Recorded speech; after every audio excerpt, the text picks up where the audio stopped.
नंदुरबार शहरालगतच्या बिलाडी शिवारात थरारक गोळीबाराची घटना घडल्याने परिसरात एकच खळबळ उडाली आहे। शेतीच्या कामासाठी घेतलेल्या पैशांच्या वादातून हा रक्तरंजित संघर्ष उफाळल्याची प्राथमिक माहिती समोर येत आहे। मिळालेल्या माहितीनुसार संजय माडी या शेतकऱ्यावर गावठी कट्ट्याने थेट गोळीबार करण्यात आला।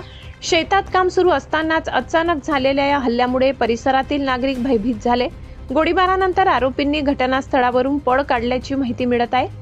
घटनेची माहिती मिळताच नंदुरबार पोलीस तात्काळ घटनास्थळी दाखल झाले।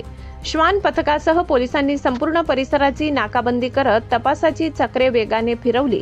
पोलीस अधीक्षक अश्विनी सानप यांनी स्वतः घटनास्थळी भेट देत पाहणी केली आणि तपासाबाबत अधिकाऱ्यांना महत्त्वाच्या सूचना दिल्या। घटनास्थळी पोलिसांना गोळी झाडल्याचे महत्त्वाचे पुरावे आढळून आले असून पोलिसांनी तात्काळ ॲक्शन मोडमध्ये येत 2 संशयितांना ताब्यात घेतले आहे। या प्रकरणात वापरण्यात आलेला गावठी कट्टा नेमका कुठून आणला गेला, यामागे आणखी कोणाचा हात आहे का, याचा आता पोलीस सखोल तपास करत आहेत। दरम्यान आर्थिक व्यवहारातून सुरू झालेला वाद थेट गोळीबारापर्यंत पोहोचल्याने नंदुरबार जिल्ह्यात मोठी खळबळ उडाली आहे। परिसरात तणावाचे वातावरण असून पोलिसांचा बंदोबस्त वाढविण्यात आला आहे।